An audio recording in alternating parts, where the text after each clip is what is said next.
Hoje eu vou contar pra vocês do começo ao fim a história Frankenstein. Então vambora. It's alive. It's moving. It's alive. Oh, it's alive.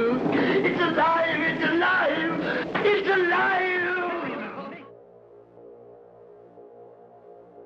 Eu nasci em Genebra e minha família era uma das mais respeitadas da cidade. Meus antepassados tinham ocupado cargos públicos importantes por muitos anos e meu pai, um homem íntegro e dedicado ao bem comum, também serviu a sua pátria com muita honra. Durante a juventude ele se dedicou inteiramente aos assuntos do governo e por isso ele demorou a se casar. Somente em idade mais avançada ele se tornou pai e marido. A história de como ele se casou mostra bem o seu caráter. Um dos seus melhores amigos era um comerciante chamado Belfort, que havia sido rico, mas após muitos infortúnios e muitos azares, ele caiu na pobreza. Orgulhoso demais para suportar viver como um homem esquecido em sua própria terra, ele pagou suas dívidas com dignidade e se mudou com a filha para Lucerna, onde passou a viver em miséria e solidão. Meu pai, profundamente leal, ficou muito triste com a situação do amigo e tentou encontrá-lo para ajudá-lo a recomeçar a vida. Belfort, porém, havia se escondido muito bem e foram precisos 10 meses até que fosse encontrado. Quando meu pai finalmente chegou à sua casa, em uma rua pobre próxima ao rio Royce, encontrou apenas sofrimento. Belfort tinha pouco dinheiro, o suficiente para sobreviver por alguns meses enquanto tentava arranjar trabalho. No entanto, o desânimo tomou conta dele e em pouco tempo ficou gravemente doente. Durante a sua enfermidade, sua filha, Caroline, cuidou dele com muito carinho e coragem. Ela viu o dinheiro acabar e não sabia como sustentá-los, mas não desistiu. Fazia trabalho simples, trançava palha e aceitava qualquer serviço que pudesse render um pouco de sustento. Mesmo assim, a pobreza e o cansaço a cercavam. 10 meses depois, o pai morreu em seus braços, deixando ela completamente sozinha e sem recursos. Foi nesse momento, enquanto ela chorava diante do caixão, que meu pai chegou. Se tornou o seu protetor, cuidou do enterro e a levou para Genebra, onde deixou sob a proteção de parentes. 2 anos depois, eles se casaram. Havia grande diferença de idade entre os dois, mas isso apenas os uniu ainda mais. Meu pai amava minha mãe com profunda admiração e respeito, vendo nela uma mulher de virtude e força que merecia ser compensada por tudo o que sofrera. Ele fazia de tudo para agradá-la e protegê-la, como um jardineiro que cuida com cuidado de uma flor rara. Para ajudá-la a se recuperar com a saúde e ânimo, ele deixou a vida pública e os dois viajaram pela Itália, depois pela Alemanha e França. Foi em Nápoles durante essas viagens que nasci, seu primeiro filho. Por muitos anos fui o único e recebi todo o amor que unia meus pais. Minhas lembranças mais antigas são do sorriso de meu pai e dos carinhos da minha mãe. Eu era o centro das atenções, o motivo da alegria da casa, e cresci cercado de ternura, aprendendo desde cedo a paciência, a bondade e o autocontrole. Minha mãe desejava ter uma filha, mas por muito tempo fui o único filho. Quando tinha cerca de 5 anos, durante a viagem ao norte da Itália, meus pais passaram uma semana às margens do lago de Como. Minha mãe costumava visitar as casas dos pobres para ajudá-los, era algo que ela fazia com todo o coração, lembrando-se de como também fora socorrida em tempos difíceis. Em uma dessas visitas, ela encontrou uma cabana miserável onde vivia um casal de camponeses com 5 filhos. Entre as crianças, uma chamou a sua atenção, uma menina de pele muito clara e cabelos dourados como ouro. Apesar de roupa simples, ela parecia ter um brilho muito especial, quase celestial. A camponesa explicou que a menina não era sua filha, era filha de um nobre de Milão e de uma mulher alemã que morrera ao dar à luz.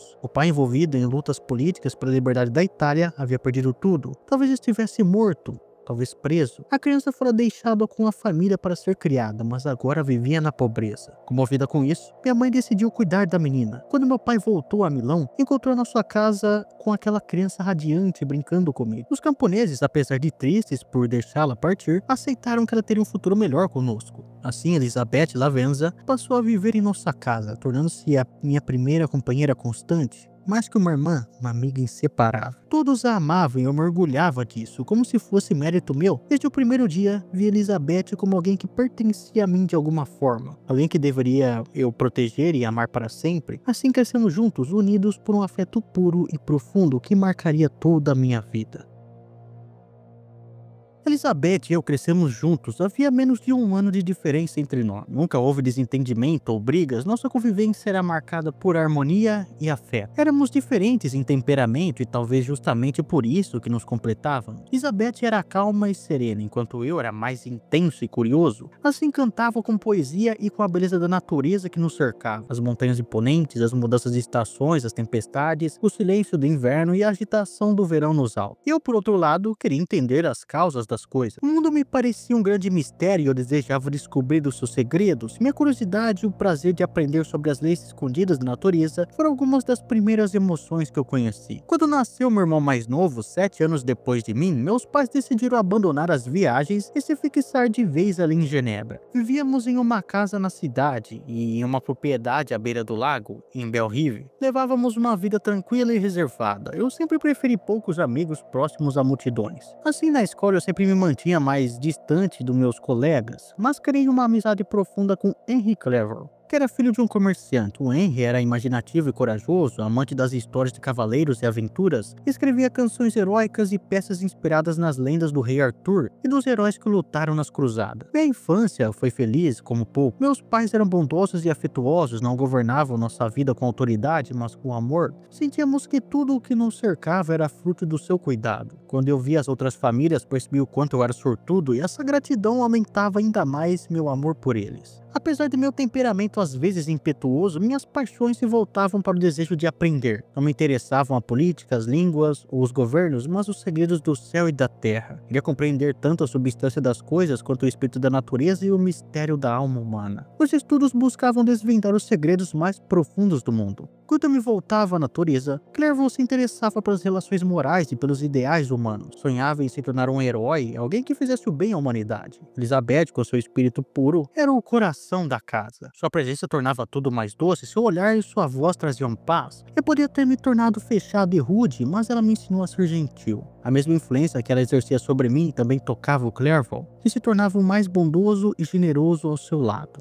Relembrar esses tempos me traz um imenso prazer, pois foram os últimos antes da desgraça mudar completamente minha alma. Ao lembrar minha infância, também revejo as origens da paixão que acabou por dominar e destruir o meu destino. Essa paixão nasceu de uma forma discreta, mas cresceu como um rio de montanha até se transformar em uma corrente devastadora que levou embora toda a minha felicidade. A filosofia natural foi a força que guiou meu destino. Aos 13 anos, durante a viagem com meus pais aos banhos termais de Tonon, a chuva nos obrigou a passar o dia em uma hospedaria. Lá encontrei por acaso um livro do Cornelius Agrippa. Comecei a lê-lo sem interesse, mas logo fiquei fascinado pelas ideias e experiências descritas. Parecia que uma nova luz se acendia em minha mente. Corri para mostrar o livro ao meu pai, mas ele descartou como uma tolice, sem maiores explicações. Se ele tivesse me explicado que as ideias de Agrippa eram antigas e superadas, talvez eu tivesse abandonado o livro. Mas sua resposta breve me deixou uma impressão de que ele não entendia realmente o assunto. E isso apenas aumentou minha curiosidade. Ao voltar para casa, eu busquei as obras completas dele, depois as de Paracelso, Albertus Magnus.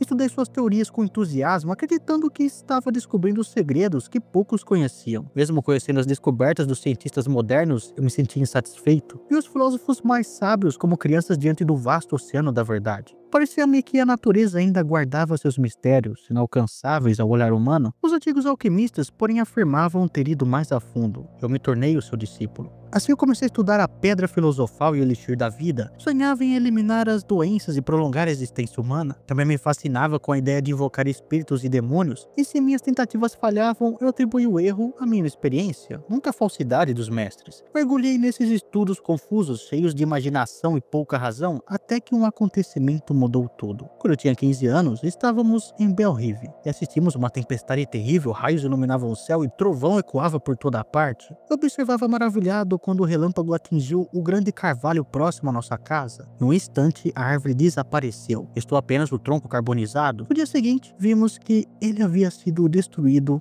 por completo. Um estudioso que estava com a gente explicou os fenômenos da eletricidade e do galvanismo e suas palavras me impressionaram. As ideias dos antigos alquimistas pareceram de repente pequenas e fantasiosas, mas em vez de me inspirar e seguir um novo caminho, eu me senti desencantado. Pareceu para mim que nada mais poderia ser realmente conhecido. Abandonei meus antigos estudos e passei a me dedicar à matemática, uma ciência que me parecia mais sólida e segura. Hoje vejo esse momento como uma última tentativa do meu espírito em resistir ao destino que me aguardava. Por algum tempo eu senti paz e contentamento ao me deixar para trás esses velhos interesses, mas essa tranquilidade seria passageira. O destino era mais forte e estava decidido que minha queda seria terrível. Aos 17 anos, os meus pais decidiram que eu deveria estudar na Universidade de Ingolstadt, para que ampliasse o meu pensamento além de Genebra. Antes da minha partida, porém, aconteceu a primeira tragédia na minha vida. Elizabeth Elizabeth adoeceu gravemente de escarlatina, e apesar dos conselhos contrários, a minha mãe insistiu em cuidar dela. Elizabeth se recuperou, mas minha mãe contraiu a doença. 3 dias depois, morreu serenamente, expressando amor até o último instante. A dor que sentimos foi imensa. Era difícil de acreditar que aquela presença constante e amorosa havia desaparecido para sempre. Com o tempo, a mente se acostuma à ausência, mas o coração nunca deixa de sentir o vazio. Mesmo assim, a vida seguia e precisávamos continuar. Adiei por algumas semanas a minha viagem. Custava me deixar a casa de luto e afastar do meu pai, de Elizabeth e de Clerval. Elizabeth, apesar da tristeza, demonstrava força admirável. Dedicava-se a cuidar de todos e tentava devolver à casa um pouco de alegria perdida. Por fim, chegou o dia da partida. Clerval passou a noite conosco e até mesmo desejava ir comigo, mas o seu pai não deixou, considerando os estudos uma perda de tempo. Na manhã seguinte, ao embarcar na carruagem, me despedi de todos com o coração pesado. Pela primeira vez, senti-me realmente só. Durante a longa viagem até o local, tive tempo de refletir. Porém, a esperança e o desejo de aprender reacenderam em mim. Me sentia pronto para conhecer o mundo e trilhar meu próprio caminho. Ao chegar, entreguei minhas cartas de apresentação e visitei alguns professores. O primeiro que encontrei foi o professor Cramp, de filosofia natural. Quando eu mencionei meus estudos baseados nos antigos alquimistas, ele reagiu com espanto e desprezo, dizendo que eu havia desperdiçado meu tempo com teorias ultrapassadas. Me deu uma lista de livros modernos e informou que em breve começaria suas aulas. Sem nem me sentir derrotado, mas também sem entusiasmo, Cramp, com sua voz rude e aparência desagradável, não me inspirava admiração. Alguns dias depois, decidi assistir uma palestra de um outro professor, Emil Waldman, sobre química. Era diferente, um homem gentil e de semblante bondoso, que voz serena. Waldman falou sobre a história da química e sobre seus avanços, explicou como os cientistas modernos, mesmo sem prometer milagres, haviam realizado feitos extraordinários, explorando os segredos da natureza, descobrindo o funcionamento do corpo humano e dominando as forças poderosas da matéria. Suas palavras me despertaram algo profundo. Senti que minha alma reagia, tomada por uma força irresistível. Naquele instante, nasceu dentro de mim uma única ideia, um único propósito: seguir esse caminho até o fim e desvendar os mistérios da criação. Eu não dormi naquela noite, tomado por pensamentos e planos, e pela manhã procurei o professor Waldman. Ele me recebeu com simpatia e ouviu atentamente o relato de meus antigos estudos. Diferente de Cramp, ele não acabou humilhando os alquimistas, disse que apesar de seus erros, eles haviam aberto um caminho para o conhecimento moderno. Suas palavras reforçaram a minha determinação. Ele me mostrou seu laboratório, explicou o uso dos instrumentos e me deu uma lista de livros para estudar. Saí de lá decidido. Aquele dia marcou o início do meu verdadeiro destino. A partir daquele dia, a filosofia natural, especialmente a química, em seu sentido mais amplo, tornou-se quase minha única ocupação. Eu lia com entusiasmo os livros dos estudiosos modernos, cheios de genialidade e discernimento. Assistia às aulas, convivia com os cientistas da universidade, até mesmo com o Sr. Crane. Percebia um homem de grande saber, ainda que a aparência e os modos eram bem desagradáveis. Em Waldman, eu encontrei um verdadeiro amigo. Era sempre gentil e aberto, explicava tudo com clareza e paciência e me tornava fácil até mesmo os assuntos mais difíceis. No início, meu estudo era irregular, mas logo ganhou força e se tornou tão intenso que muitas vezes eu até trabalhava até o amanhecer, sem perceber que as estrelas já haviam desaparecido. Meu progresso foi rápido e surpreendeu tanto meus colegas quanto os meus professores. Cramp fazia comentários irônicos sobre meus antigos mestres alquimistas, enquanto Waldman demonstrava uma sincera alegria com os meus avanços. Assim se passaram quase 2 anos, durante os quais eu não voltei a Genebra e nem vi a minha família. Eu vivia completamente imerso em meus experimentos, movido pelo desejo de descobrir algo novo. A ciência tem um encanto que só quem vive pode compreender. Em outras áreas do conhecimento, alcançamos apenas os que os outros já descobriram, mas na ciência sempre há algo inexplorado, sempre um novo mistério a se desvendar. E eu me dedicava com tanta exclusividade ao meu único objetivo que meu progresso foi notável. Ao final de 2 anos, eu já havia feito melhorias em instrumentos químicos que me renderam um grande respeito na universidade. Quando eu percebi que já havia aprendido tudo o que meus professores podiam me ensinar, eu pensei em voltar para casa. No entanto, um novo interesse me deteve. Passei a me fascinar pelas estruturas do corpo humano e pela origem da vida. Eu me perguntava de onde vinha o princípio vital, o que fazia que a matéria morta ganhara o movimento e a consciência. Era uma questão ousada e misteriosa, mas irresistível para minha mente. Eu resolvi então concentrar meus estudos na fisiologia. Sabia que, para compreender a vida, eu deveria antes compreender a morte. Estudei anatomia e em seguida passei a observar a decomposição natural dos corpos. Desde pequeno, meu pai me educou sem superstições, e por isso eu não temia cemitérios ou histórias de fantasmas. Eu via os túmulos apenas como abrigos de corpos sem vida, antes belos e fortes, agora alimento para verme. Mas meus estudos me levaram a explorar catacumbas e depósitos de cadáveres. Passei dias e noites entre corpos em decomposição, observando como a forma humana se desmanchava, como a vida deixava espaço para a corrupção e a morte. Entre o horror e a curiosidade, eu buscava compreender também cada detalhe dessa transformação, até que de repente, uma luz apareceu surgir no meio das trevas. Descobri algo extraordinário, tão simples e ao mesmo tempo tão grandioso, que eu fiquei atônito. Depois de muito esforço e de vigília, consegui compreender a causa da geração da vida. Mais do que isso, eu descobri o que podia dar vida à matéria morta. A princípio fiquei tomado pelo espanto, mas logo esse sentimento deu lugar a uma alegria intensa. Todo o sofrimento e as horas intermináveis de estudo pareciam compensados naquele instante. Eu havia alcançado o que os maiores sábios da história apenas sonharam. A descoberta não surgiu de repente, como um passe de mágica. Ela na verdade me mostrava apenas o caminho a seguir e não o resultado final. Ainda assim, eu me senti como se uma cortina tivesse se aberto diante de meus olhos. Tinha agora em minhas mãos um poder inimaginável. Eu hesitei por muito tempo sobre como usá-lo. A tarefa de preparar um corpo capaz de receber uma centelha vital era intensamente difícil. Pensei se deveria criar um ser humano como eu, ou algo mais simples. Mas meu entusiasmo era tão grande que eu decidi tentar algo mais ambicioso, criar um homem. Para facilitar o trabalho, resolvi fazê-lo de tamanho gigantesco, cerca de 2,5 metros de altura. Passei meses coletando e organizando os materiais necessários. A variedade de sentimentos que me dominavam era indescritível. Vida e morte pareciam apenas limites artificiais e me via prestes a ultrapassá-lo. Imaginava como uma nova espécie de seres me abençoaria como seu criador, e que eu seria adorado como pai e benfeitor. Às vezes sonhava até em restaurar a vida a corpos que a morte já havia condenado à decomposição. Essas ideias me sustentavam durante o trabalho incessante. Fiquei pálido, magro, nervoso. Às vezes, quando tudo parecia certo, algo falhava, mas eu persistia, acreditando que o sucesso estava muito próximo. As noites eram passadas em meu laboratório, no alto da casa, isolado de todos. Trabalhei entre ossos arrancados de túmulos e restos humanos vindos de salas de dissecação e matadouros. O horror do que eu fazia me repugnava, mas a paixão pela descoberta me empurrava adiante. Enquanto o verão se transformava em outono, a minha dedicação consumia tudo em mim. A natureza florescia lá fora, mas eu já não via sua beleza. Também não pensava em minha família, embora eu soubesse que minha ausência e silêncio os preocupava. Eu vivia apenas para aquele objetivo, um trabalho repugnante, mas irresistível. Hoje reconheço o erro. O ser humano deve preservar a calma e não deixar que uma paixão, mesmo pela ciência, destrua seu equilíbrio e seus afetos. Mas na época, eu não pensava assim, continuei a trabalhar. O inverno, a primavera e o verão se passaram, eu já não notava o tempo nem nas estações. Meu corpo enfraquecia, minha mente se agitava, minha saúde se deteriorava. Eu me tornei nervoso, doente e assustado com o que eu próprio havia me tornado. Ainda assim, eu segui em frente, acreditando que o meu objetivo me traria descanso e a cura. Foi uma noite fria e chuvosa de novembro que eu finalmente terminei o meu trabalho. Tomado por uma ansiedade quase insuportável, preparei os instrumentos de vida e apliquei neles a energia necessária para despertar a criatura que jazia em meus pés. Era 1 da manhã. A vela já se apagava quando eu vi, sob a luz fraca, o olho amarelo do ser se abrir. Ele respirou pesadamente e seus membros estremeceram. O horror que eu senti era impossível de descrever. Eu havia criado algo monstruoso, tinha escolhido cada parte do corpo com cuidado, acreditando estar formando algo belo, mas o resultado era terrível. A pele amarelada mal cobria os músculos e as veias, os olhos aquosos se destacavam em órbitas brancas, os lábios negros contrastavam com os dentes claros. Durante quase 2 anos eu havia trabalhado sem descanso por esse momento, agora diante dele, sentia apenas repulsa e medo. Fugindo da sala, eu andei em desespero pelo quarto até cair exausto na cama. Adormeci por instantes e tive pesadelos terríveis. Sonhei com Elizabeth e com minha mãe mortas, transformando-se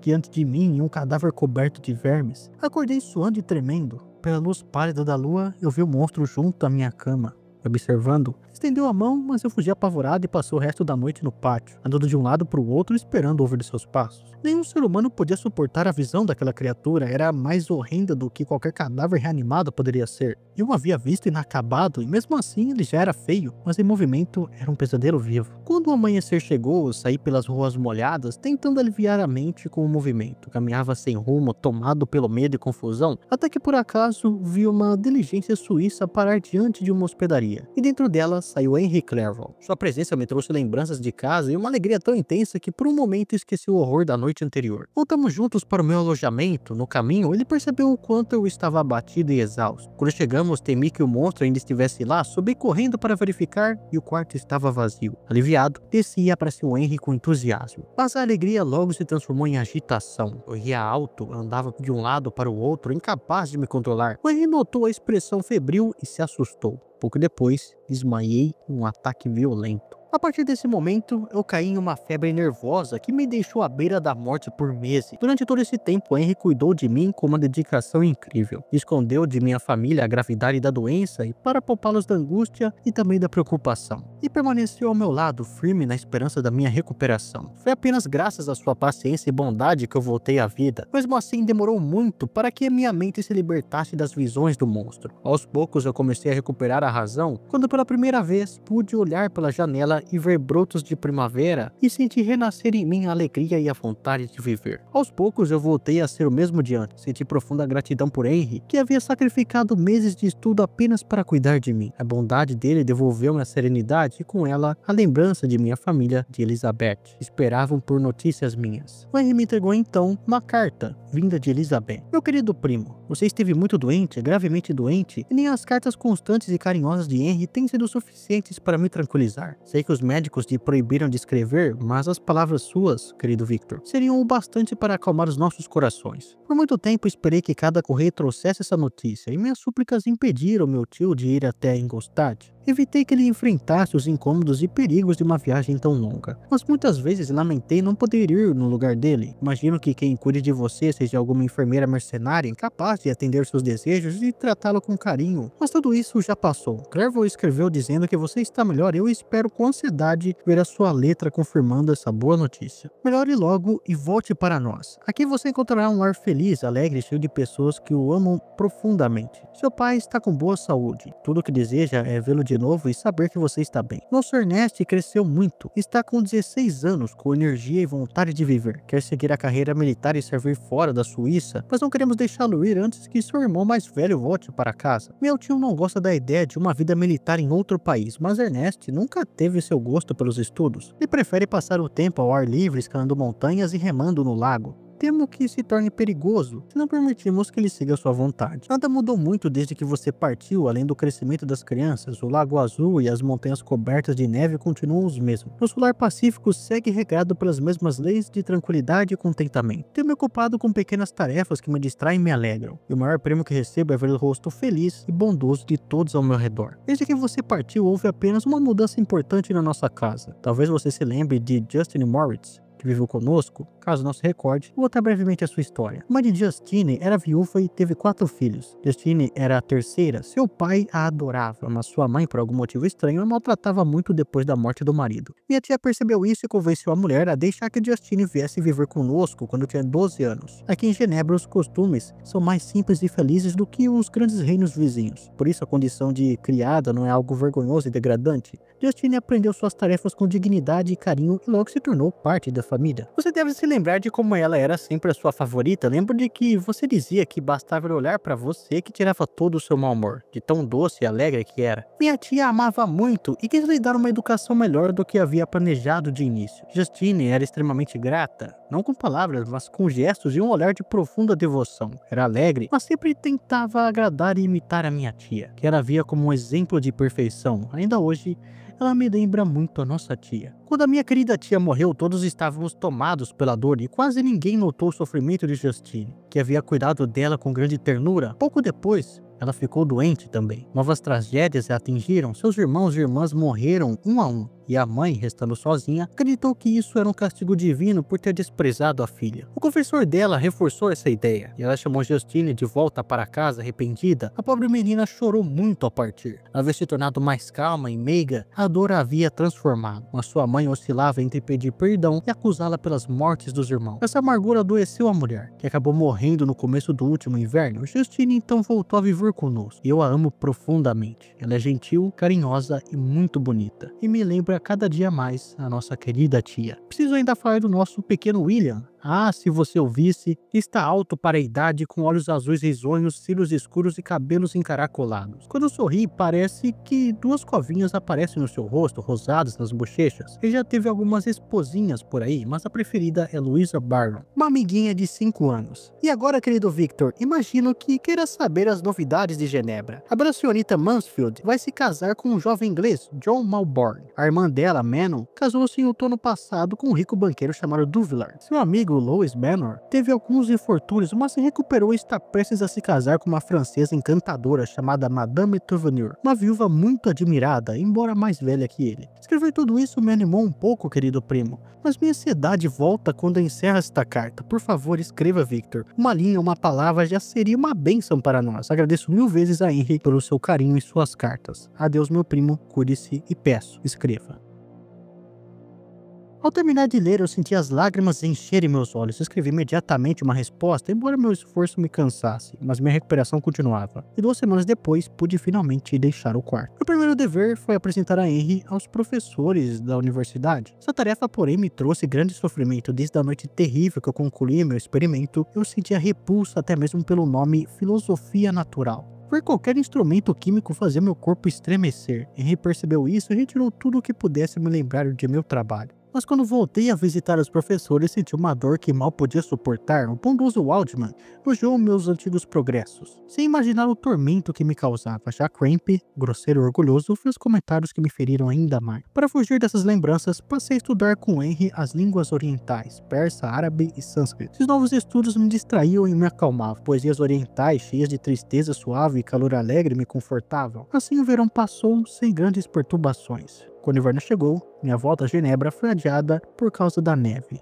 Eu já estava impaciente para ver a minha família quando recebi uma nova carta, dessa vez do meu pai. Meu querido Victor, você já deve estar esperando notícias aí de quando voltará para casa, mas eu não posso escrever apenas para marcar uma data. Seria crueldade fazer isso, pois em vez de alegria e boas-vindas, encontrará lágrimas e dor. Como eu posso dizer isso, meu filho? William está morto. Nosso doce e gentil menino foi assassinado. Não tentarei consolar você, apenas contarei o que aconteceu. Na quinta-feira, 7 de maio, eu e Elizabeth e seus 2 irmãos fomos passear em Plain Palace. A tarde estava agradável e seguimos caminhando até o anoitecer, quando decidimos voltar. Percebemos então que William e Ernest, que tinham corrido à frente, não estavam mais ali. Esperamos, mas apenas Ernest retornou, dizendo que o irmão havia se escondido brincando e que por mais que procurasse, não encontrou. Preocupados então, procuramos até escurecer completamente. Elizabeth sugeriu que talvez tivesse voltado para casa, mas ele não estava lá. Voltamos com tochas e às 5 da manhã encontrei meu querido menino estendido na grama, sem vida, com marcas de dedos em seu pescoço. Levamos o corpo para casa. Elizabeth quis vê-lo. Ao notar as marcas, gritou o seguinte: "Ó Deus, eu matei meu querido William."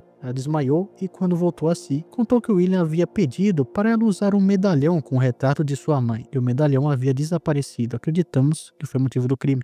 Venha, meu filho, só você pode consolar Elizabeth, que se culpa injustamente. Todos estamos arrasados. Sua mãe, graças a Deus, não viveu para ver tamanha desgraça. Venha, Victor, não com ódio, mas com paz e carinho para curar nossas feridas. Seu pai, Alphonse Frankenstein. Quando eu terminei a leitura, eu me senti como se o chão tivesse desaparecido sob meus pés. Meu doce irmão, assassinado. Preparei-me para partir imediatamente. A viagem foi longa e sombria. À medida que me aproximava da cidade, o medo e a dor se misturavam. Cada montanha, cada curva do lago trazia lembranças da infância, agora manchadas pela tragédia. Mas eu cheguei tarde demais para entrar na cidade. Tive que passar a noite no vilarejo próximo. Incapaz de dormir, atravessei o lago Plain Palace, no lugar em que William havia sido morto. Então uma tempestade se formou, e quando o relâmpago iluminou o céu, eu vi claramente a criatura. Aquela figura gigantesca e disforme. O horror tomou conta de mim.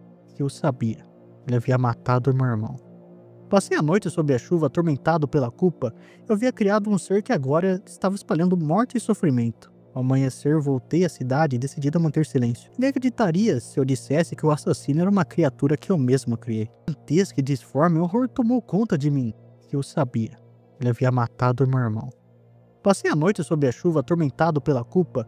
Eu havia criado um ser que agora estava espalhando morte e sofrimento. Ao amanhecer, voltei à cidade, decidido a manter silêncio. Ninguém acreditaria se eu dissesse que o assassino era uma criatura que eu mesmo criei. Mas algo ainda pior aconteceu. Justine acabou sendo acusada de ser a verdadeira culpada da morte de William. E eu acabei aparecendo lá no julgamento, que começaria às 11 da manhã. Que parecia interminável e parecia uma simulação de julgamento na verdade, porque na verdade eu tinha sido culpado da morte de 2 pessoas. Uma criança cheia de vida, e a outra, uma jovem pura e bondosa, precisa morrer injustamente por um crime que não cometeu. A culpa pesava sobre mim e eu sabia que de certa forma eu era o verdadeiro assassino de Justine. Pensei em confessar tudo ali mesmo, mas eu sabia que também ninguém acreditaria em mim. Diriam que eu estava louco, pois não havia provas sobre o que eu dizia. Justine, no entanto, parecia calma, vestia luto e seu rosto continuava bonito e sereno. Apesar da situação, mostrava coragem e confiança, como se ainda acreditasse que sua inocência seria reconhecida. Quando entrou no tribunal e viu toda a nossa família, seus olhos se encheram de lágrimas, mas logo se recompôs, mostrando-nos um olhar cheio de carinho e resignação. O julgamento então começou. Uma a uma as testemunhas foram chamadas e seus depoimentos pareciam conspirar contra Justine. Tudo indicava que ela seria culpada. Ao menos aos olhos de quem não sabia a verdade, contaram que ela estivera fora a noite toda durante o momento do crime e que fora vista perto do local onde o corpo da criança foi achado e que agira de forma confusa quando questionada. E pela manhã, ao ver o corpo de William, ela desmaiou e ficou doente. E o pior de tudo, uma pequena miniatura, um retrato que pertencia à criança foi encontrada no bolso de Justine. Quando Elizabeth confirmou que aquele retrato era realmente William, o público reagiu com horror. Justine tentou se defender, contou que passara a tarde na casa da tia e que ao voltar soube do desaparecimento da criança. Passou a noite procurando por ele. Como os portões da cidade estavam fechados, dormiu num celeiro e disse que não sabia explicar como o retrato foi parar no seu bolso. Ela afirmou que era inocente e que confiava na justiça dos juízes, embora sem esperanças de ser salva, e pediu a testemunhas que a conheciam pudessem falar sobre seu caráter. Muitos, no entanto, com medo ou repulsa pelo crime, recusaram-se a falar. Então Elizabeth, tomada pela coragem e emoção, se levantou e defendeu Justine diante de todos. Contou como a jovem era bondosa, como cuidara de pessoas doentes com carinho e como amava a criança que agora estava morta. Disse que confiava completamente em sua inocência e que se Justine quisesse o retrato, ela mesma teria dado de presente. As palavras de Elizabeth comoveram o público, mas a maioria ainda acreditava na culpa da acusada e Justine chorava em silêncio. Eu mal conseguia suportar o que via, sabia que ela era inocente e que o verdadeiro culpado era o ser que o havia criado. O desespero tomou conta de mim e eu precisei sair do tribunal antes que perdesse o controle. Passei uma noite terrível, atormentado pela culpa, e no dia seguinte voltei ao tribunal e fui informado de que Justine foi considerada culpada. Todos os juízes haviam votado contra ela. Mesmo esperando por isso, eu senti uma dor impossível de descrever. Pouco depois, soube que Justine confessara o crime. Diziam que ela havia admitido a culpa e que só reforçava a condenação. Elizabeth ficou arrasada, chorou muito e perdeu toda a fé nas pessoas. É difícil de acreditar que alguém tão doce e gentil pudesse cometer tamanha crueldade. Logo recebemos a notícia de que Justine desejava vê-la antes de morrer. Meu pai tentou impedir, mas Elizabeth decidiu ir e pediu que eu a acompanhasse. Eu aceitei, apesar do pavor que sentia. Fomos até a prisão e a cela dela estava escura e fria. Justine estava sentada num canto, algemada, com a cabeça apoiada nos joelhos. Quando nos viu, levantou-se e começou a chorar. Elizabeth também chorou. Justine explicou que havia confessado apenas por desespero. O padre que a visitara a pressionara, dizendo que seria condenado ao inferno se não admitisse o crime. Sozinha e desesperada, ela acabou mentindo, mas agora se arrependia profundamente. Disse que se sentia miserável e desejava apenas o perdão de Deus. Enquanto ouvia suas palavras, eu mal podia suportar o peso da culpa. Eu sabia que ela falava a verdade, sabia que ela era inocente e mesmo assim não podia fazer nada para salvá-la.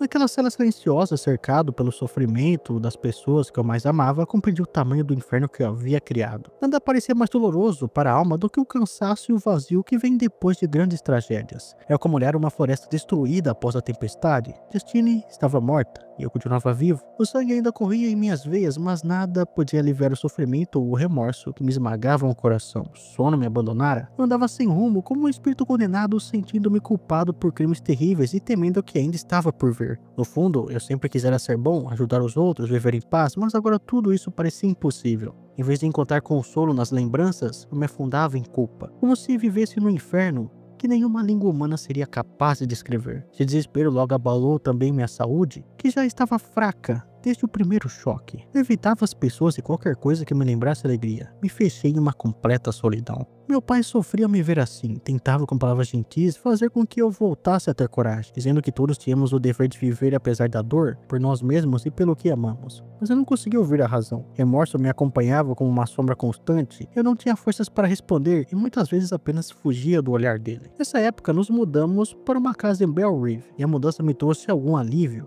Em Genebra a vida era muito regrada, as portas da cidade se fechavam cedo, impedindo-me de ficar junto ao lago durante a noite. Algo que me trazia certo conforto. Em Belle Rive, eu estava livre. O lago passou a ser meu refúgio. Às vezes, quando todos dormiam, eu pegava o barco e passava horas sozinho sobre as águas. Ficava ali deitado, olhando o céu, deixando o vento me levar. Outras vezes remava até o meio do lago e deixava o barco flutuar, perdido em pensamentos tristes. Naquele silêncio profundo, cercado apenas pelo som distante das rãs e pelo voo de um morcego, senti o desejo sombrio de mergulhar e deixar a água me levar, apagando para sempre a minha dor. Mas sempre que esse pensamento me dominava, as lembranças de Elizabeth me faziam resistir. Eu sofrera tanto e mesmo assim assim permanecia firme. Eu amava profundamente e sabia que a sua vida estava ligada à minha desde o dia que a minha mãe, antes de morrer, unira as nossas mãos. Pensar nela, em meu pai e no irmão que ainda vivia, me fazia recuar. Se eu morresse, talvez o monstro que criei se voltasse contra eles. Eu sentia que tudo ainda não havia acabado. Tinha a terrível certeza de que a criatura voltaria, cheia de ódio e de destruição. Enquanto alguém que o amasse existisse, o medo nunca me abandonaria. Quando pensava nele, o ódio queimava em mim, meus olhos se inflamavam e eu sentia um desejo incontrolável de destruir o ser que eu criei. Queria vingar as mortes de William e Justine. A minha mente se enchia de imagens violentas. Nossa casa era um lugar de luto, meu pai estava doente e enfraquecido e Elizabeth vivia mergulhada em tristeza. Já não era a jovem alegre que costumava caminhar comigo às margens do lago, sonhando com o futuro. Agora via o mundo com outros olhos. A morte de Justine a havia marcado profundamente. Dizia que antes achava que a maldade era algo distante, pertencente apenas aos livros ou ao passado, mas que depois da tragédia passou a ver os homens como seres cruéis, prontos para destruir uns aos outros. Embora eu reconhecesse que podia estar de certa forma certa, também estava sendo meio injusta. Sentia-se perseguida pelas ideias de que o verdadeiro assassino ainda estava solto, ou talvez até sendo admirado pelas pessoas. Ouvia suas palavras em silêncio, esmagado por dor, e não sabia que o verdadeiro culpado era eu. Cada frase dela era uma nova ferida. Apesar de sua dor, Elizabeth tentava me confortar. Pedia que eu me acalmasse, que lembrasse que me amavam e queriam me ver feliz. Suas palavras eram doces e cheias de esperança, mas nada parecia alcançar o meu coração. Era como se uma névoa densa me envolvesse e me isolasse de todo o consolo. Eu me sentia como se fosse um animal ferido que se arrastava até um canto distante da floresta para morrer olhando pela última vez a seta que o atingiu. Às vezes conseguia conter a minha agitação, mas outras vezes era dominado por um impulso de fugir, de mudar de lugar, de procurar nas montanhas e nos vales um alívio para que me consumia por dentro. Em um desses momentos de desespero, deixei minha casa e parti para os Alpes. Queria encontrar uma grandeza na natureza, um ponto de aquecimento. Fui para o Vale de Chamonix, um lugar que visitava quando era mais jovem e feliz. Fazia 6 anos desde a minha última visita. Tudo ali continuava igual, apenas eu havia mudado. Montei a cavalo até certo ponto, depois aluguei uma mula para subir as encostas mais íngremes. Era meados de agosto, 2 meses após a morte de Justine. À medida que avançava pelas ravinas, comecei a sentir um peso da tristeza, mas depois ela foi diminuindo. As montanhas enormes, as cachoeiras, o som do rio correndo entre as pedras, tudo parecia falar com uma voz divina, lembrando-me da força e da beleza da criação. Quando eu subia, mais grandioso o cenário se tornava. Castelos em ruínas surgiam presos às encostas, árvores gigantes guardavam o rio Arve, e ao longe os picos nevados dos Alpes pareciam montanhas de outro mundo. Atravessando uma ponte sobre o rio, cheguei finalmente ao Vale de Chamonix. Era menos verde, mas muito mais imponente do que o anterior. As montanhas cobertas de neve cercavam tudo, e um som distante de uma avalanche ecoava como o rugido de um deus. Diante de mim erguia-se o Monte Branco, majestoso e solitário, dominando o vale. O vento sussurrava entre as pedras, e por um instante senti algo parecido com paz. Parecia ouvir a natureza me chamando de volta à vida, convidando-me a esquecer a dor. Mas logo a calma se desfez. Meu coração voltou a ser tomado pela escuridão e pelos pressentimentos. Explorei o animal e continuei até a exaustão. Quando consegui mais a distante, desmontei e me joguei na grama, vencido pelo cansaço, pelo desespero. Ao fim do dia, cheguei à aldeia de Chamonix. Esgotado física e mentalmente, fiquei hospedado em uma pequena casa e por um tempo permaneci à janela. Lá fora, relâmpagos iluminavam o topo do Monte Branco e o som do rio ecoava entre as montanhas. Aquela música natural me acalmou, deitei a cabeça no travesseiro e pela primeira vez em muito tempo, o sono veio como uma bênção. Adormeci grato pelo esquecimento que ele me trazia. No dia seguinte, passei horas caminhando pelo vale. Parei perto de uma nascente de um rio que chamava Arveiron, que nasce em uma grande geleira. Essa massa de gelo desce lentamente sobre as montanhas como uma serpente até formar uma muralha congelada no vale. À minha frente, as montanhas se erguiam íngremes e imponentes. Alguns pinheiros velhos e sem folhas se espalhavam ao redor da geleira. O silêncio daquele lugar era profundo, interrompido apenas, de tempos em tempos, pelo som de um grande bloco de gelo se desprendendo e despencando, ou pelo estrondo distante de uma avalanche. Fiquei o dia inteiro admirando a grandiosidade daquele cenário e ao anoitecer, recolhi-me para descansar. Durante o sono, sonhei com as mesmas paisagens que eu havia contemplado. Vi o topo nevado das montanhas, os bosques escuros e as torres de gelo que brilhavam como cristais. Tudo parecia me envolver em paz, mas ao despertar, a tristeza voltou a me dominar como uma sombra teimosa. Chovia e uma espessa névoa cobriu o vale, escondendo as montanhas de tudo que antes me encantara. Mesmo assim, decidi subir mais alto. Nada me importava, nem a chuva nem o frio. Pedi que me trouxessem a mula e iniciei a subida até Monteverde. Decidido a explorar a geleira, conhecia o caminho e preferia ir sozinho, pois desejava estar em completa solidão, sem nenhuma presença humana a interromper meus pensamentos. A subida era difícil, a trilha estreita e íngreme. Tudo era cortado por ravinas de neve, onde pedras rolavam constantemente. Em muitos pontos, vi o rastro das avalanches passadas, árvores arrancadas, troncos quebrados, pedaços de floresta espalhados por toda a encosta. O ar era pesado e o cenário sombrio. Enquanto subia, olhei para o vale abaixo. A névoa se elevava dos rios e se enrolava em torno das montanhas, cujos picos perfuravam as nuvens. A chuva caía em um céu cinzento, aumentando ainda mais a melancolia que me tomava. Pensei então em como o ser humano era vulnerável. Se tivéssemos apenas as necessidades simples dos animais, fome, sede e abrigo, talvez fôssemos mais livres. Mas nossos sentimentos e lembranças nos arrastavam em todas as direções. Um simples cheiro, uma palavra, uma imagem podem despertar dores profundas. Continuei a subida até o fim da tarde. Quando cheguei ao topo, sentei-me em uma rocha e fiquei olhando o imenso mar de gelo diante de mim. O nevoeiro cobria as montanhas, mas logo a brisa afastou as nuvens, revelando toda a paisagem. À distância vi uma figura de um homem caminhando sobre o gelo, movendo-se com uma velocidade e força sobre-humana. E saltava facilmente sobre as fendas, onde eu mesmo tinha dificuldade em andar. À medida que se aproximava, percebi com horror que era o ser que eu havia criado.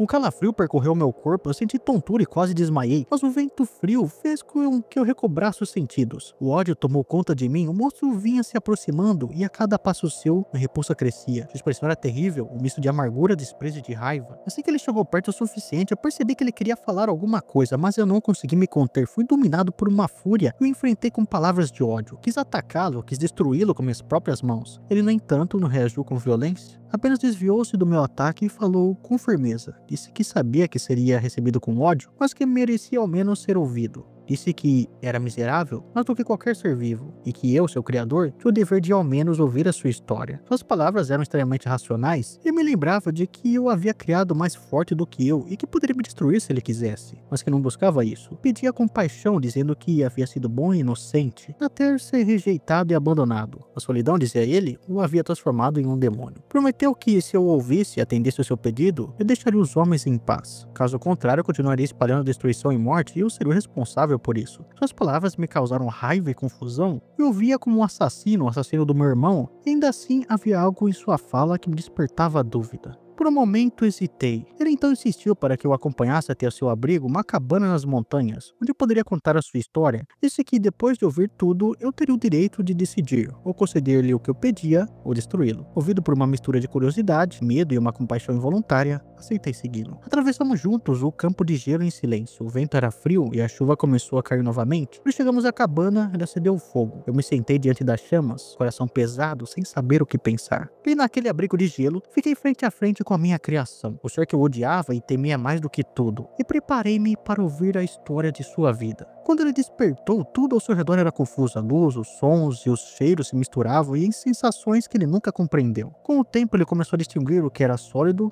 e o que era apenas brilho. Aprendeu a perceber os limites do corpo e do espaço. Tentava imitar o canto dos pássaros, mas a garganta dele tinha ruídos ásperos, sons que o assustavam e o faziam se calar. A noite e os dias se sucediam. Ele observava a lua crescer e diminuir no céu, e aos poucos os seus sentidos se tornaram mais apurados. Passou a reconhecer os objetos ao seu redor, as ervas, os insetos, as árvores. Aprendeu a diferenciar o canto dos pássaros, o gorjeio mais suave do tordo e do pardal também, que ele não gostava tanto assim. Um dia, sentindo frio, encontrou uma fogueira que alguém havia deixado acesa. Aproximou-se e ficou maravilhado com o calor. Pela primeira vez, sentiu algo parecido com alegria, mas ao tentar tocar as chamas, queimou as mãos e gritou de dor. Aquilo o confundiu, não entendia como algo que dava prazer também podia causar sofrimento. Curioso, observou o fogo por muito tempo. Viu que era feito de lenha e descobriu que os galhos molhados não queimavam. Colocou-os para secar e ficou satisfeito quando viu que eles também pegaram fogo. Assim aprendeu por conta própria como alimentar a fogueira. Quando a noite chegou, temendo que a chama se apagasse, cobriu-os cuidadosamente com lenha seca e folhas. Deitou-se ao lado e dormiu tranquilo, aquecido pelo calor reconfortante. Ao amanhecer, verificou que o fogo ainda vivia sobre as cinzas.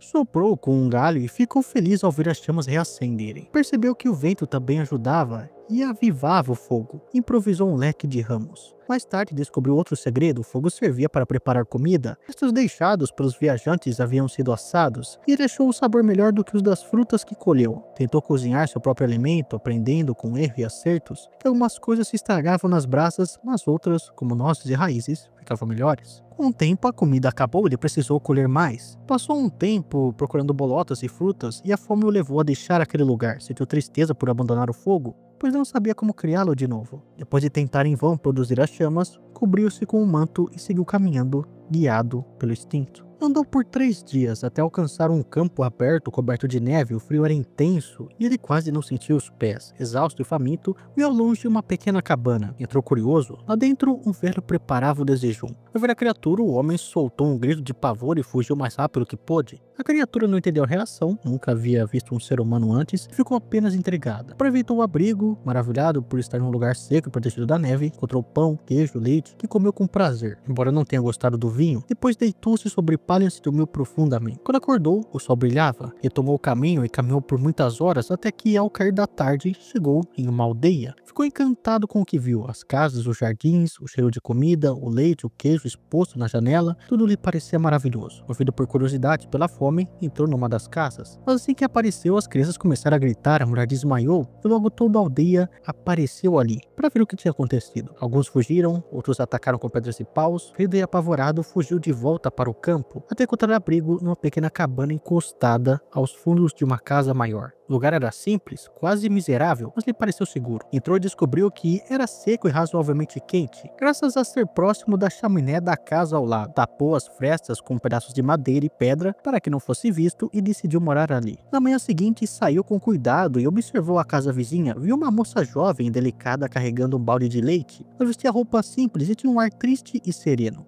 Pouco depois, um rapaz apareceu e, vendo que o balde era pesado, tomou das mãos dela e levou para dentro. Um gesto de gentileza impressionou profundamente a criatura. Descobriu uma pequena fenda na parede de sua cabana por onde podia observar o interior da casa. Lá dentro viviam 3 pessoas: o velho de cabelos prateados e rosto bondoso, a moça gentil e o rapaz de expressão melancólica. Embora fossem pobres, haviam beleza e harmonia entre eles. Certa manhã, o velho pegou um instrumento e começou a tocar uma melodia doce e triste, que emocionou bastante a criatura que estava observando tudo. A moça, com lágrimas nos olhos, ajoelhou-se aos pés do ancião, que o fez levantar um sorriso cheio de ternura. A cena encheu o coração da criatura de uma mistura de alegria e de dor, sentimentos que ele ainda não sabia nomear. Quando o rapaz voltou carregando a lenha, a moça o ajudou e os dois prepararam a refeição simples com um pão. Também usaram queijo e raízes colhidas no jardim. O velho, por sua vez, andou ao sol, apoiado no braço do rapaz. Aquela família unida e carinhosa tornou-se um fascínio constante para o solitário que os observava em silêncio. À noite, ele descobriu, maravilhado, que os humanos conseguiam produzir luz com velas, prolongando o dia. O velho tocava novamente o instrumento e o rapaz lia em voz alta, sons que a criatura ainda não compreendia, mas que o enchiam de curiosidade e de encantamento. Assim passaram os primeiros dias de sua vida, aprendendo em silêncio, admirando a distância, a ternura e a simplicidade daqueles seres humanos e sentindo pela primeira vez o desejo de pertencer a algo.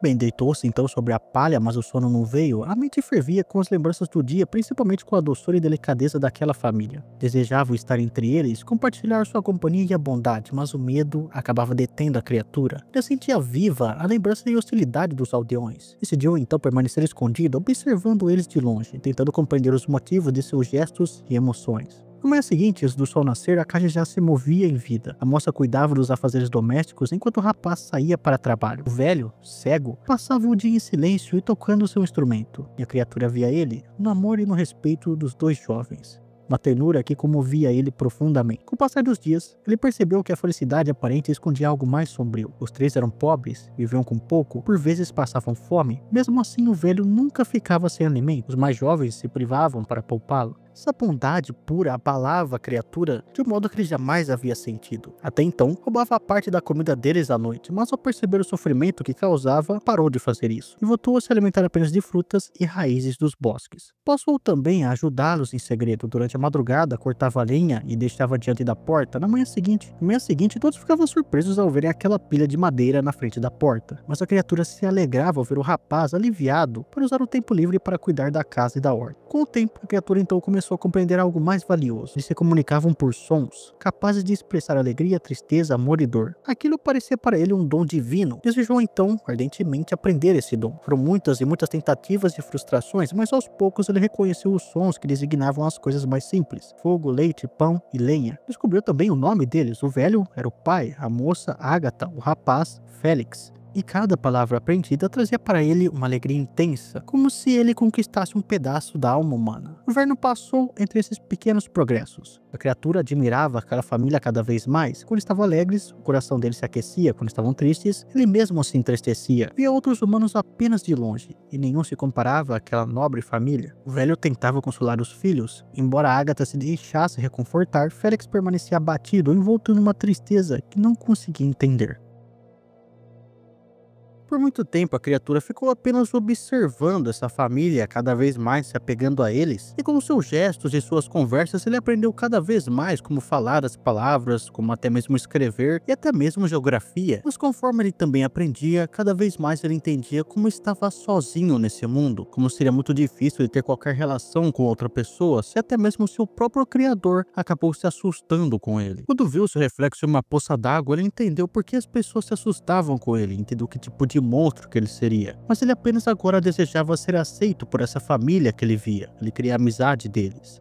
Quando ele aprendeu e entendeu como falar corretamente, ele pensou em tentar abordar essa família em um momento que o velho estaria sozinho ali na casa, até porque ele seria cego, e nisso talvez ele tivesse mais facilidade em se aproximar do velho. E depois, quem sabe, com isso fosse aceito também pelos filhos do velho. Bem, um dia então, a menina e o menino saíram da casa para trabalhar e ir até uma outra cidade próxima. Então a criatura bateu na porta e o velho abriu ali. E nisso os dois começaram a conversar bastante. O velho até mesmo ofereceu comida para a criatura, mas ela disse que não estava com fome. Os dois se deram muito bem, falaram sobre música e outras coisas. Nisso a criatura também começou a considerar o velho seu primeiro e único amigo, mas então chegou o momento que ele mais temia. O filho e a filha do homem acabaram voltando para casa. Quando a criatura percebeu isso, acabou abraçando o velho e pediu para ele que não deixasse que o levasse, ele não queria perder a amizade do velho. Mas quando os dois entraram na casa, a criatura desmaiou ao ver a criatura e o garoto acabou batendo nele com uma cadeira. Nisso a criatura saiu correndo dali, foi para o meio da mata. Não entendendo o que tinha acontecido, ele apenas acabou desejando que talvez não tivesse sido criado. E durante suas reflexões, ele acabou vendo uma garotinha caído dentro da água. Sem pensar duas vezes, ele pulou lá, salvou a garota, mas o pai dela acabou vendo ele com a garota nos braços, tirou ela dele, deu um tiro no seu ombro e saiu correndo dali. Nesse momento, a criatura sentiu um ódio tão grande pela humanidade que desejou apenas destruir todo mundo ali. Ele tinha perdido tudo na verdade que ele nem mesmo teve. Ele só queria ser aceito, ele só queria uma amizade, uma companhia, mas então uma esperança reacendeu. Ele pensou que se talvez tivesse se aproximado mais lentamente da família, conversado um pouco mais com o velho ali, talvez ele fosse aceito pelos seus filhos. Então ele voltou para o seu casebre, mas para sua surpresa, ele não estava mais vendo nem o velho nem os seus filhos. Somente uma vez eles voltaram com umas pessoas que ele não conhecia, entraram pela casa, falaram uma língua que ele não entendia, saíram dali e nisso a criatura nunca mais viu ele. Nisso a raiva que o monstro sentia pela humanidade acabou voltando. Ele acabou colocando fogo na casa e saiu dali em busca do único ser que poderia então ajudá-lo, o seu próprio criador, no caso, eu. Sabendo então da geografia, ele voltou até onde pensou que eu estava, começou a me seguir esperando a melhor oportunidade para falar comigo. Então ele revelou o que ele queria de mim. Ele queria que eu criasse uma companheira para ele, prometendo que se eu criasse, ele sumiria e se afastaria da humanidade. Eu argumentei com ele que talvez não fosse uma boa ideia, porque se uma só criatura seria um problema, imagina duas. E talvez até mesmo se ele aceitasse se afastar da humanidade, talvez a companheira dele não quisesse isso. Mas ele prometeu que faria o máximo para que se afastassem da humanidade. Ele não atacaria mais ninguém. Era apenas isso que ele queria: amor e afeto. Bem, pensando que talvez fosse o melhor a fazer, eu aceitei a proposta. O monstro então falou que me acompanharia de perto e esperaria até eu terminar esse novo projeto. E quando ele tivesse a nova companheira, eles sumiriam. Bem, então eu voltei para casa, avisei meu pai e Elizabeth que eu precisaria voltar para a Inglaterra para alguns novos estudos. E meu pai concordou com essa nova viagem, até porque eu andava mais triste que o normal. Só que com duas condições: que eu levasse o Henry Clever junto comigo para ele me fazer companhia e que na volta eu me casasse com Elizabeth, porque era isso que o meu pai queria. É claro que eu concordei com isso, então fui para a Inglaterra junto com o Henry. Passamos por várias cidades diferentes, o Henry sempre animado com a viagem e eu sempre cabisbaixos, pensando que eu teria que passar por tudo aquilo de novo, com esse novo projeto. Em um certo momento da viagem eu avisei o Henry que eu precisava ficar sozinho por um tempo. Com isso, eu fui até as Ilhas Orkney, um lugar perfeito para fazer uma nova realização. Peguei todos os materiais que eu precisava e fui até um local que era longe de olhares curiosos. Lá eu comecei o meu trabalho, sempre muito focado, nem pensando no resto. Mas quando eu estava prestes a acabar tudo o que eu estava fazendo, com a nova criatura ali sobre a mesa, ao olhar pela janela, eu vi o monstro, aquele olhar malicioso, olhando para sua nova parceira. Nisso, eu comecei a pensar se eu realmente estava fazendo a escolha correta. E se os dois não conseguissem se afastar da humanidade, e se eles até mesmo procriassem, e uma nova raça de seres aparecesse no mundo, uma nova raça de seres que atacaria a humanidade. Pensando nisso, eu não aguentei, eu simplesmente destruí tudo que eu tinha feito até ali. A criatura então se assustou e caiu para trás, e eu corri para o meu quarto e fechei tudo. Não demorou muito tempo, e a criatura apareceu ali no quarto, perguntou o que eu tinha feito. Eu falei que o nosso trato tinha acabado. Isso ele ficou completamente enlouquecido e disse que eu me arrependeria do que eu tinha feito. Ele disse que apareceria na minha noite de núpcias. Ele saiu por ali, pegou seu barco e foi embora da ilha. Eu fiquei no quarto por um tempo, atônito, pensando em tudo que eu tinha feito. Então resolvi que eu voltaria para casa, me casaria com a Elizabeth e tentaria ao máximo proteger ela da criatura. Mas antes eu precisava limpar todo o local que eu tinha feito esse novo trabalho. Peguei os restos da nova criatura, coloquei em um barco e subi em cima dele e fui para o meio das águas para jogar os restos ali. Bem, depois de jogar os restos, eu fiquei um tempo ali deitado no barco apenas pensando. Até que o vento acabou me levando até as margens de uma ilha. Chegando nessa ilha, eu fui cercado por várias pessoas que me disseram que eu precisaria prestar alguns depoimentos na polícia porque tinham achado um corpo ali perto de uma ilha e foi no exato momento que algumas outras pessoas me viram andando de barco. Eu fui sem grandes problemas, até porque eu sabia que eu não devia nada, eu sabia que eu era inocente, mas chegando para ver esse corpo, eu tive um choque. Era o corpo de Henry e no pescoço dele eu vi a marca das mãos da criatura. Então eu fiquei sem chão, eu desabei em cima do corpo de Henry. E no depoimento, a polícia e no meu julgamento, as pessoas perceberam que eu estava muito incomodado e isso deixava eu ainda mais suspeito. A situação só foi se resolver quando meu pai chegou até o local, perguntou o que estava acontecendo e quando eu desabei sobre os seus ombros, ele chorou junto comigo, mas disse que eu ainda tinha ele, eu ainda tinha Elizabeth e que juntos nós superaríamos tudo isso juntos. Foi então que eu lembrei das palavras da criatura, que ela estaria na minha noite de núpcias. Desde então eu resolvi colocar como foco da minha vida em proteger todos daquela criatura terrível que eu mesmo tinha criado. Voltando para casa, eu acabei marcando o casamento com Elizabeth, mas eu também comprei uma arma e sempre carregava um canivete no bolso, apenas esperando o momento exato que a criatura aparecesse e eu daria tudo de mim para proteger ela daquela criatura, colocar um fim em toda essa história, seja com a minha morte ou com a morte do ser que eu tinha criado. Bem, o casamento ocorreu tudo bem. O pai estava lá, meu irmão Ernest, algumas outras pessoas conhecidas, mas quando começamos a nossa viagem para a noite de núpcias em um local mais isolado, eu passei toda a viagem apenas pensando na palavra da criatura. Ela estaria presente na minha noite de núpcias. Eu estava esperando que toda essa história acabasse agora. Enquanto Elizabeth olhava por toda a paisagem, ainda com um pouco de alegria que sobrou para ela depois da morte de Henry, eu apenas ficava atônito, ansioso, pensando em quando a criatura apareceria. Enquanto descemos para entrar no hotel, eu apenas andava olhando para todos os cantos e todas as matas, apenas esperando o momento exato em que a criatura apareceria. Eu estava andando com a mão por dentro do terno, segurando a arma. Elizabeth pediu para que entrássemos no quarto e fôssemos descansar um pouco. Eu falei que ela poderia ir, que eu estaria logo atrás dela. E quando ela entrou no quarto, e eu pensei que ela estava segura, eu comecei a olhar por todos os cantos e todos os locais do hotel, até que em um momento eu escutei o grito de Elizabeth. E eu disparei até o quarto, apenas pensando no que poderia acontecer. E quando eu cheguei lá, infelizmente, eu vi o corpo de Elizabeth, sem vida em cima da cama, e os dedos da criatura no pescoço dela. Olhei para a janela e vi o rosto dela, eu tentei acertar o tiro na criatura, mas ele pulou dentro das águas e desapareceu. Com a morte de Elizabeth, meu pai também acabou morrendo de desgosto algum tempo depois, e eu já não tinha mais ninguém. Eu já tinha perdido tudo.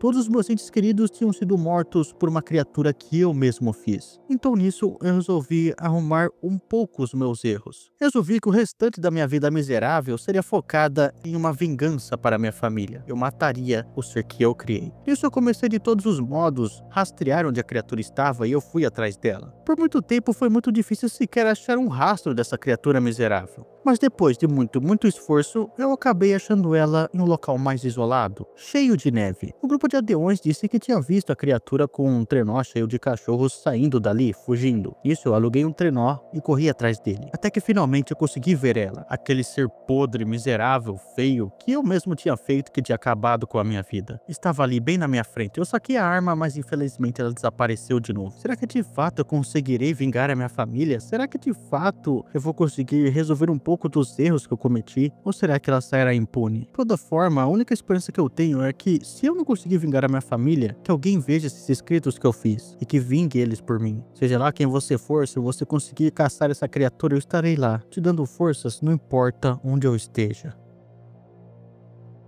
Estou escrevendo minha última carta. O navio ainda está preso entre blocos de gelo e meus homens cansados e assustados exigem que eu volte para casa. Só que eu acabei achando algo curioso aqui no navio. Victor Frankenstein, um homem que eu havia resgatado das águas congeladas, está morto, exausto pela perseguição interminável que ele teria criado com o próprio monstro que ele mesmo criou. Victor faleceu pouco depois de terminar a sua trágica confissão. Eu contemplei a criatura, ela entrou no navio e ficou sobre o corpo do seu criador. Ele se inclinou sobre ele e começou a falar com uma voz quebrada, confessando sua dor e arrependimento. Ele disse que jamais quis ser mal, mas que o ódio de Victor e o desprezo do mundo o transformaram em um assassino. Agora, sem seu criador, ele está completamente só. Eu fiquei ali, ouvindo em silêncio, enquanto o ser lamentava os crimes cometidos, declarava que seu castigo final será a própria morte. Ele disse que irá para o extremo norte, construirá uma pira e queimará seu próprio corpo, para que ninguém mais veja o que o Victor ousou criar. Então a criatura partiu, desaparecendo na neblina branca.